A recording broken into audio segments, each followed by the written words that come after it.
আসসালামু আলাইকুম। কেমন আছেন সবাই? আজকে আমি আপনাদের সাথে শেয়ার করব নরসিংদীর ঐতিহ্যবাহী নকশি পিঠা। এই পিঠাগুলো যেমন মুচমুচে তেমনই অনেক দিন পর্যন্ত সংরক্ষণ করে খাওয়া যায়। আমি যেহেতু নরসিংদীর মেয়ে, তাই ছোটো থেকে যেভাবে পিঠাগুলো বানানোর দেখেছি এবং শিখেছি সেভাবে আপনাদের সাথে A to Z শেয়ার করার চেষ্টা করব। প্রথমে এখানে হাফ কেজি পরিমাণ আতপ চালের গুঁড়া নিয়েছি। তো এখন আমি এটাকে খুব ভালোভাবে 7 থেকে 8 মিনিট সময় নিয়ে টেলে নেব। মানে একদম ঝরঝরা করে বালুর মতো করে টেলে নিতে হবে। প্রায় 7 থেকে 8 মিনিট সময় নিয়ে, যদি টালাটা কম হয় তাহলে কিন্তু পিঠাটা পারফেক্ট হবে না। তো খুব ভালোভাবে সময় নিয়ে 7 থেকে 8 মিনিট সময় নিয়ে টেলে নিব।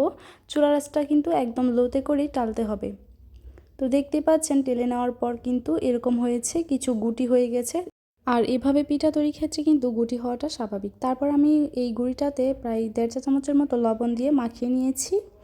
আর এখন আমি চুলা থেকে পানিটা গরম করে এখানে অল্প অল্প করে পানি দিয়ে একটা ডো তৈরি করে নেব। আমরা যেরকম রুটির ডো তৈরি করি এর থেকে একটু শক্ত হবে ডোটা। অল্প অল্প করে দিয়ে পানিটা অ্যাড করে দিতে হবে। আমার কিন্তু সম্পূর্ণ ডোটা তৈরি করতে প্রায় 3 কাপের মতো পানি লেগেছিল। তো প্রথমে আমি যেই গুঁড়িটা টেলে নিয়েছিলাম ওইটার ডোটা করে নিলাম। ডোটা কিন্তু রুটির চাইতে একটু শক্ত হয়েছে। তো পরবর্তীতে তৈরি করছি যেই গুটিটা হয়ে গিয়েছিল ওই চালের গুঁড়াটা আর কি, ওইটা এখন এটাতেও আমি 1 চা চামচের মতো লবণ দিয়েছি। তারপর অল্প অল্প করে ফুটন্ত গরম পানি দিয়ে একটা ডো তৈরি করে নিব। গুটিটা কিন্তু এরকম থাকবে না, অবশ্যই গুটিটাকে গরম পানি দিয়েই করতে হবে, খুব সুন্দরভাবে গুটিগুলো ভেঙে যাবে। তো এখন আমি হাত দিয়ে মথে কিন্তু গুটিটাকে একদম ভেঙে একদম পারফেক্ট একটা ডো তৈরি করে নিয়েছি। তো দুইটা ডো একসাথে করে নিয়েছি। তারপরে এটাকে জাস্ট একটা ভেজা গামছা দিয়ে ঢেকে রাখবো যেন উপরটা ড্রাই না হয়ে যায়। আর অল্প অল্প করে ডো নিয়ে আমি পিঠার জন্য রুট বেলে নিব।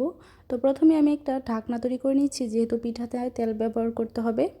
তো প্রথমেই এরকম গোল করে তারপরে এরকম ঢাকনা শেপে একটা তৈরি করে নিয়েছি। এটা দিয়ে আমি তেল দিব পিঠাতে।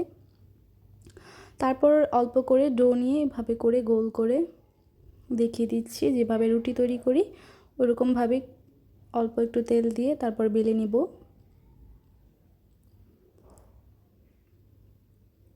দেখতে পাচ্ছেন কিভাবে বেলে নিচ্ছি, গোল গোল করে এরকম করে বেলে নিব।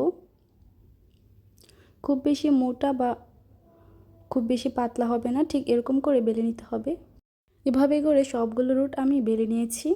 এখন এগুলোকে একটা সাইডে রেখে দিব। তারপর একটা কলা পাতা নিয়েছি। আপনারা চাইলে কিন্তু এখানে পলিথিন, খাতার কাগজ বা বেকিং পেপারও দিয়েও পিঠা তৈরি করতে পারেন। তারপর কিন্তু টিন দিয়ে আমি এখানে সাইড কাটার জন্য, যে আমরা বলি কেরি কাটা, তো ওইটার জন্য কিন্তু বানিয়ে নিয়েছিলাম। আর খেজুর কাটা নিয়েছি। এখন আমি সবগুলো পিঠা এরকম করে উপরে তেল দিয়ে ডিজাইন করে তৈরি করে নেব। দেখতে পাচ্ছেন কিভাবে তৈরি করছি। এটাকে আমরা বলি যে চালতা। এটা হচ্ছে পিঠার চালতা। এভাবে করে ডিজাইন করে নিব। বেশ কিছু পিঠা আমি ডিজাইন করে কিন্তু তৈরি করেছিলাম। আর সবগুলো পিঠার ডিজাইন শেয়ার করতে গেলে ভিডিওটা অনেক বেশি লম্বা হয়ে যায়। তো এই জন্য কিন্তু শুধুমাত্র নকশি পিঠার ডিজাইন হিসেবেও আমি একটা ভিডিও আপলোড করে দিব। তো দেখতেই পাচ্ছেন কিভাবে ডিজাইন করে পিঠাটা তৈরি করে নিয়েছি।